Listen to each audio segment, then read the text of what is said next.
உங்க அப்பா இங்கதான் இருப்பாருன்னு சொன்னாங்க, அதான் தேடிக்கிட்டு இருக்கேன். எங்க உங்க அப்பாவையா காணோம்? மக்கள் பணத்துல இருந்து ஒரு பைசா கூட தொடமாட்டோம், தொடவும் விடமாட்டோம், தொட்டா விடமாட்டோம், இதுக்கு முன்னாடி தொட்டவங்களையும் விடமாட்டோம். ஒவ்வொரு ஊழலா வெளியில வரும் போலே, ஒவ்வொரு வேஷமா கலைஞ்சிரும் போலே, இங்க இருக்கிற நிறைய பேரு நடுங்கி போய் இதுல நம்ம மேல அவதூறு வேற. அவங்க தயவால தான் நம்ம ஆட்சி நடக்குதான். மக்கள் தயவால இந்த ஆட்சி நடந்துகிட்டு இருக்கு. நாங்க தான் அனுப்பி வச்சோம், நாங்க தான் அனுப்பி வச்சோம் அப்படின்றாங்களே. அனுப்பி வச்சவங்களுக்கு மினிஸ்ட்ரியில இடம் கொடுத்தா ஏன் கதறீங்க? மார்க்சிஸ்ட் கம்யூனிஸ்ட் கட்சி நமக்கு ஆதரவு கொடுத்தது சுயேட்சையா எடுத்த முடிவுன்னு சொல்றாங்க. அதே மாதிரி இந்திய கம்யூனிஸ்ட் கட்சி நமக்கு ஆதரவு கொடுத்தது சுயேட்சையா எடுத்த முடிவுன்னு சொல்றாங்க. இந்த ஊரடிச்சு உலையில போட்டு ஊழல் மேல ஊழலா செஞ்சுக்கிட்டு டாஸ்மாக்ல பார்ட்டி ஃபண்ட் அப்படின்ற பேர்ல அடிச்ச கொள்ளையெல்லாம் ஒண்ணு ஒன்னா இப்போ கவர்மெண்டோட கஜானாவுக்குள்ள கொண்டு சேர்த்துக்கிட்டே இருக்கிறோம். தைரியம் இருந்தா சொல்லுங்க, நாங்க அதெல்லாம் ஃபேஸ் பண்ண தயாரா இருக்கோம். எதையும் ஆதாரத்தோடு எதையும் பேசுங்க.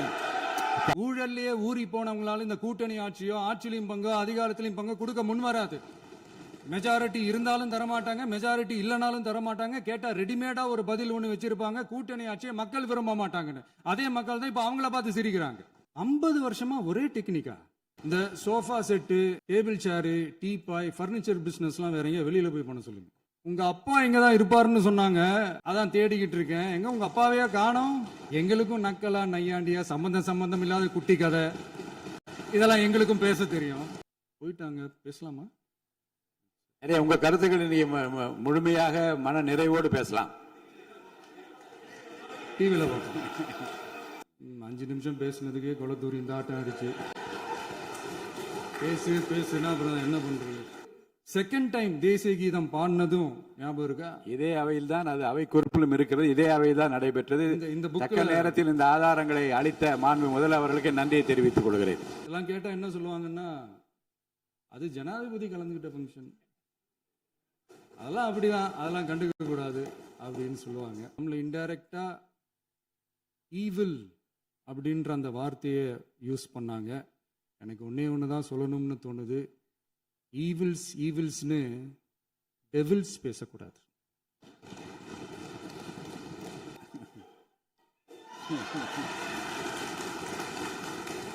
இந்த ஊரடிச்சு உலையில போட்டு ஊழல் மேல ஊழலா செஞ்சுக்கிட்டு அதுல இருந்து தப்பிக்கிறதுக்கு பேர் தான் நிர்வாகத்திறன் அப்படின்னு சொன்னா, அப்படிப்பட்ட ஒரு ஊழல் செய்யற நிர்வாகத்திறனை நம்ம அரசு ஒரு நாளும் செய்யாது. பொட்டி பெட்டியா பணத்தை வச்சுக்கிட்டு, பெட்டியை வச்சு எல்லாம் செஞ்சுக்கிட்டு, போதைப் பொருள் பாதுகாவல் கழக மாடல் அரசாங்கம் செஞ்ச ஒவ்வொரு ஊழலா வெளியில வந்துகிட்டு இருக்கு. டாஸ்மாக்ல அது என்னப்பா அது பேரு, பார்ட்டி ஃபண்ட் கட்சி நிதி அப்படின்ற பேர்ல அடிச்ச கொள்ளையெல்லாம் ஒண்ணு ஒன்னா இப்போ கவர்மெண்டோட கஜானாவுக்குள்ள கொண்டு சேர்த்துக்கிட்டே இருக்கிறோம். எல்லாரும் எழுந்துச்சிங்கன்னா சரி வராது, உட்காருங்க. நான் சொல்லியிருக்கேன். முதலமைச்சர் பேசும்போது சில வார்த்தைகள், தவறான வார்த்தைகள் பேசுறாரு. அவர் பார்ட்டி ஃபண்ட் அப்படின்னு சொல்லியிருக்கிறாரு. அவர் அமைச்சர் அந்த பார்ட்டி ஃபண்ட் எந்த பார்ட்டின்னு கூட சொல்ல. தைரியம் இருந்தா சொல்லுங்க, நாங்க அதெல்லாம் ஃபேஸ் பண்ண தயாரா இருக்கோம். எதையும் ஆதாரத்தோடு எதையும் பேசுங்க. இங்க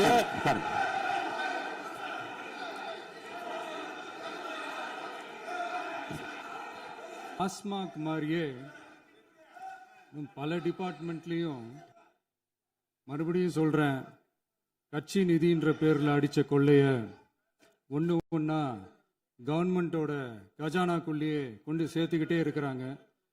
இப்பவும் சொல்றேன், மக்கள் பணத்துல இருந்து ஒரு பைசா கூட தொடமாட்டோம், தொடவும் விடமாட்டோம், தொட்டா விடமாட்டோம், இதுக்கு முன்னாடி தொட்டவங்களையும் விடமாட்டோம்.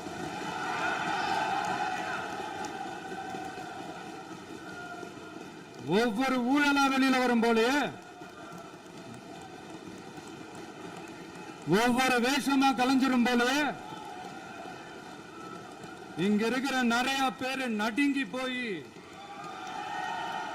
இதுல நம்ம மேல அவதூறு வேற. இப்ப புதுசா ஒரு வெப்பன் ஒண்ணு கொண்டு வந்திருக்காங்க. அது என்ன தெரியுமா?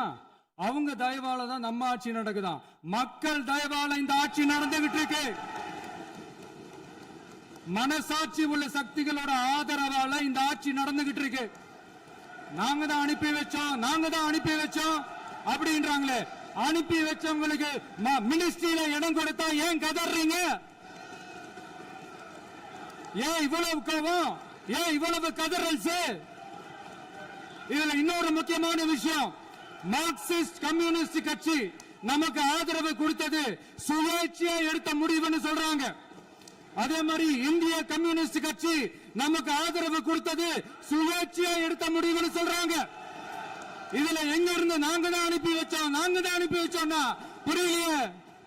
மக்களுக்கு நல்லா புரியும், எல்லாத்தையும் தெளிவா பார்த்துக்கிட்டு இருக்கிறாங்க. இந்த சமூக நீதி அரசுன்னு சொல்றவங்களை பார்த்து கேட்கிறேன், நம்ம பட்டியலின சகோதரர்களுக்கு எத்தனை அமைச்சர் பதவி கொடுத்தீங்கன்னு கொஞ்சம் சொல்ல முடியுமா? ஆனா நம்மளுடைய அரசுல 8 அமைச்சர் பதவிகள் யாருக்கு? நம்ம பட்டியலின சகோதரர்களுக்கு. எல்லாம் நம்ம அண்ணன், நம்ம தம்பி, நம்ம தங்கச்சிங்க. அண்ணல் அம்பேத்கர் அவர்களுடைய கிட்டத்தட்ட 100 ஆண்டு கால கனவு இப்ப நிறைவேறி இருக்கு. நான் ஏன் கொஞ்சம் சவுண்டா பேசுறேன் அப்படின்னா அவங்களுக்கு கேட்கணுன்றதுக்காக, தப்பா எடுத்துக்காது. அதே மாதிரி பெண்களோட பாதுகாவலர் நாங்க தான் அப்படின்னு சொல்லிக்கிறவங்களை கேட்கிறேன், எத்தனை பெண்களுக்கு அமைச்சர் பதவியில இடம் கொடுத்தீங்க கொஞ்சம் சொல்ல முடியுமா? எங்க அரசுல 4 சகோதரிகளுக்கு அமைச்சர் பதவி கொடுத்திருக்கிறோம். அதனால மக்களால் நிராகரிக்கப்பட்டு மக்களால் அகற்றப்பட்டவங்களுக்கு ஒண்ணு சொல்லிக்கிறோம், தப்பே செய்ய மாட்டோம், ஊழலே செய்ய மாட்டோம், நேர்மையா தான் இருப்போம், நியாயமா தான் இருப்போம் அப்படின்னு சொல்றவங்களால மட்டும்தான் கூட்டணி ஆட்சி அமைக்க முன் வரும். ஆட்சியிலையும் பங்கு, அதிகாரத்திலையும் பங்கு கொடுக்க முன் வரும். ஊழல்லையே ஊறி போனவங்களால இந்த கூட்டணி ஆட்சியோ, ஆட்சியிலையும் பங்கோ, அதிகாரத்திலையும் பங்கு கொடுக்க முன் வராது. மெஜாரிட்டி இருந்தாலும் தரமாட்டாங்க, மெஜாரிட்டி இல்லைனாலும் தரமாட்டாங்க. கேட்டா ரெடிமேடா ஒரு பதில் ஒண்ணு வச்சிருப்பாங்க, கூட்டணி ஆட்சியை மக்கள் விரும்ப மாட்டாங்கன்னு. அதே மக்கள் தான் இப்ப அவங்கள பார்த்து சிரிக்கிறாங்க. பதவி ஏத்த அன்னைக்கு கொஞ்சம் டைம் அவகாசம் கேட்டேன். எதுக்கு கேட்டேன்? நிதி நிலைமைலாம் கொஞ்சம் மோசமா இருக்குது, அதெல்லாம் கொஞ்சம் சரி செஞ்சுக்கிட்டு படிப்படியா கொஞ்சம் கொஞ்சமா நான் கொடுத்த வாக்குறுதிகள்லாம் செயல்படுத்துவேன், அதுக்காக கொஞ்சம் டைம் அவகாசம் கேட்டேன். நான் ஏதோ வேற எதுக்காகவோ வேற யாருக்காகவோ ஏதோ அவகாசம் கேட்ட மாதிரி. அடுத்து இங்க சபையில இல்லாதவங்களை பத்தி பேச வேண்டாம்னு நினைக்கிறேன்.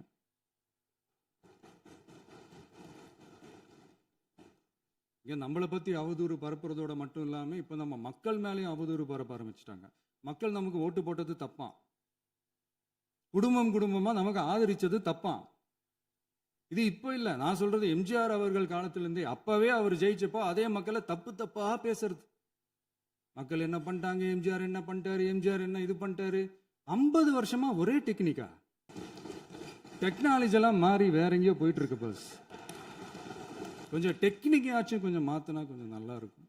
அதனால மக்களுக்கு யூஸ்ஃபுல்லா இருக்கிற மாதிரி இந்த ஆக்கப்பூர்வமான கருத்துக்களோ ஆக்கப்பூர்வமான யோசனைகளோ இருந்தா சொல்லுங்க, அதை நாங்கள் டெஃபரெண்டாக எடுத்துக்கிறோம். ஆனால் அதை விட்டுட்டு இந்த நக்கல், நையாண்டி, சம்பந்தம் இல்லாத பேச்சு இதெல்லாம் பேசிட்டு அப்புறம் முதல்வர் பதில் சொல்லலை, முதல்வருக்கு பதில் சொல்ல தெரில அப்படின்னா அப்புறம் என்ன சோஃபா மாடல் ஆட்சியா? அது என்னன்னு புரியறதுக்கே எனக்கு ரொம்ப நாள் ஆச்சு.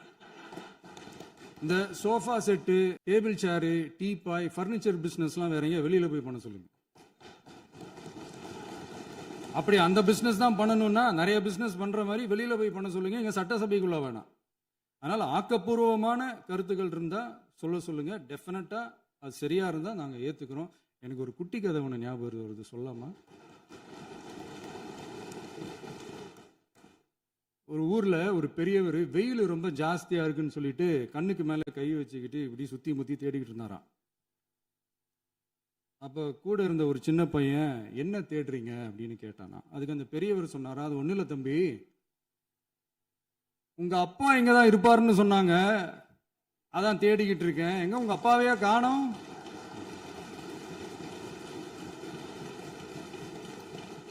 இல்ல அந்த எங்களுக்கும் நக்கலா நையாண்டியா சம்பந்தம் இல்லாத குட்டி கதை இதெல்லாம் எங்களுக்கும் பேச தெரியும். அந்த கதையில பெரியவர் அப்படி சொன்னாராம், தப்பா எடுத்துக்காதீங்க. அந்த கதையில பெரியவர் அப்படி கேட்டாராம். அதனால யாரும் இங்க டென்ஷன் ஆக வேணாம். போயிட்டாங்க, பேசலாமா? நிறைய உங்க கருத்துக்களை நீங்க முழுமையாக மன நிறைவோடு பேசலாம். டிவியில் பார்த்தோம். 5 நிமிஷம் பேசுனதுக்கே கொளத்தூரி இந்த ஆட்டம் அடிச்சு பேசுனா அப்புறம் என்ன பண்றது? கடைசியா நான் இந்த உரையை முடிக்கிறதுக்கு முன்னாடி ஒரு முக்கியமான ஒரு விஷயம் பத்தி சொல்லணும். ஆளுநர் உரை அன்னைக்கு இந்த தமிழ் தாய் வாழ்த்துக்கு அப்புறம் தேசிய கீதம் பாடினது தப்பு, தேசிய கீதம் 2 முறை பாடினது தப்பு, அப்படி ஒரு நிகழ்வு இதுக்கு முன்னாடி இந்த சட்டசபையில நடந்ததே கிடையாது, அந்த மரபையே மாத்திட்டீங்க, இப்படி ஒரு பெரிய ஒரு போர் மாதிரி எதிர்கட்சியை சார்ந்தவங்கலாம் சொன்னாங்க இல்லையா? அந்த மாநில உரிமை போராளிகளை, அந்த மரபு காக்கிற உரிமை போராளிகளை ஒரே ஒரு கேள்விதான் கேட்கணும். 2021 ஆகஸ்ட் 2 ஞாபகம் இருக்கா? Centenary celebration of Tamil Nadu legislature. அந்த ஃபங்க்ஷன்ல நம்ம முன்னாள் முதலமைச்சர் கருணாநிதி அவர்களோட கலைஞர் அவர்களுடைய கலைஞர் அவர்களுடைய புகைப்படத்தை மாண்புமிகு குடியரசுத் தலைவர் திறந்து வைக்கிற ஒரு ஃபங்க்ஷன். அந்த ஃபங்க்ஷன்ல national anthem followed by Tamil Thai Vazhthu அப்படின்னு அறிவிச்சது ஞாபகம் இருக்கா? அதாவது தேசிய கீதத்துக்கு அப்புறமா 2வது முறையா, நோட் திஸ் பாயிண்ட் மாண்புமிகு பேரவைத் தலைவர் அவர்களே, ப்ளீஸ் நோட் திஸ் பாயிண்ட்.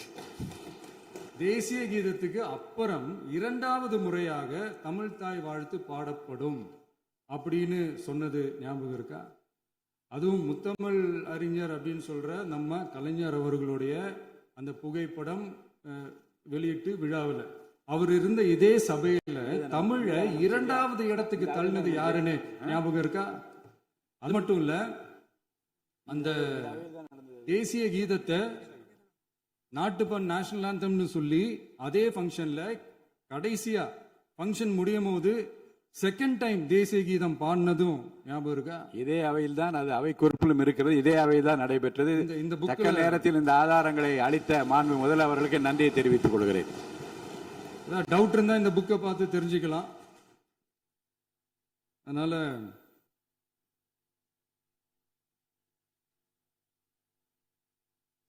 இதெல்லாம் கேட்டா என்ன சொல்லுவாங்கன்னா, அது ஜனாதிபதி கலந்துகிட்ட ஃபங்க்ஷன், அதெல்லாம் அப்படிதான், அதெல்லாம் கண்டுக்க கூடாது அப்படின்னு சொல்லுவாங்க. இதே மாதிரிதான் பேசுறது ஒண்ணு, செய்யறது ஒண்ணு, பேசுறது ஒண்ணு. இதெல்லாம் மக்கள் பார்த்துக்கிட்டு இருக்காங்க. எலெக்ஷனுக்கு முன்னாடி தான் அப்படி செஞ்சுக்கிட்டு இருந்தாங்க, இப்போ எலெக்ஷனுக்கு அப்புறம் அதே தான் செய்யறாங்க. இந்த விஜயையும் சாமானியர்களின் உண்மையான சமூக நீதி அரசையும் அவமானப்படுத்துறதுக்கு தான் அவங்களோட அந்த பொலிட்டிக்கல் சீனியாரிட்டி அது பயன்படுத்துது போல. சரி, செய்யட்டும், நல்லா செய்யட்டும். இப்போ ஆனாலும் நம்மளுடைய மாநில உரிமை, மொழி உரிமை, உத்தம உத்தரர் போல வேஷம் போடுற எதிர்கட்சிக்கு ஒன்றை மட்டும் ஆணித்தரமாக சொல்றோம். உங்களை மாதிரி தமிழ்னு சொல்லிக்கிட்டு, மொழி, பண்பாடு, கலாச்சாரம்னு சொல்லிக்கிட்டு ரெட்டை வேஷம் போடுறவங்க நாங்க கிடையாது. உலகெங்கும் வாழும் என் தமிழ் சொந்தங்களுக்கு நம்முடைய உத்தரவாதம் தமிழ் தான் எங்க உயிர் நாடி அப்படின்றத மறக்க மாட்டோம். இப்பவும் சொல்றோம், மாநில உரிமையில எப்பவும் உறுதியா இருப்போம். அதே சமயத்துல அரசியல் வேற, ஒன்றிய மாநில அரசுகளுக்கு இடையே இருக்கிற நிர்வாக அணுகுமுறை வேற. இதுல நாங்க ரொம்ப தெளிவா இருக்கிறோம். அதனால எங்களுக்கு பாடம் எடுக்கிறதா நினைச்சுக்கிட்டு உங்க வேஷத்தை நீங்களே கொஞ்சம் கொஞ்சமா கலைச்சிக்கிட்டே வர்றீங்க, மறந்துடாதீங்க. அப்புறம் நேற்று எதிர்கட்சி தலைவர், மாண்புமிகு எதிர்கட்சி தலைவர் பேசும்போது நிறைய பேசினாங்க. அதுல ஒண்ணு மட்டும், அரசு சொல்றதா நினைச்சுக்கிட்டு நம்மளை இன்டைரக்டா ஈவில் அப்படின்ற அந்த வார்த்தையை யூஸ் பண்ணாங்க. எனக்கு ஒண்ணு தான் சொல்லணும்னு தோணுது. ஈவில்ஸ்னு டெவில்ஸ் பேசக்கூடாது. அவங்க இருந்திருந்தா ஒரு ஆக்ஷன் பண்ணணும்னு எனக்கு தோணுச்சு. எல்லாரும் போயிட்டாங்க. இல்ல, பர்மிஷன் பண்ணலாமா? இப்பவும் பண்ணலாம், ஒன்றும் தப்பு இல்லை.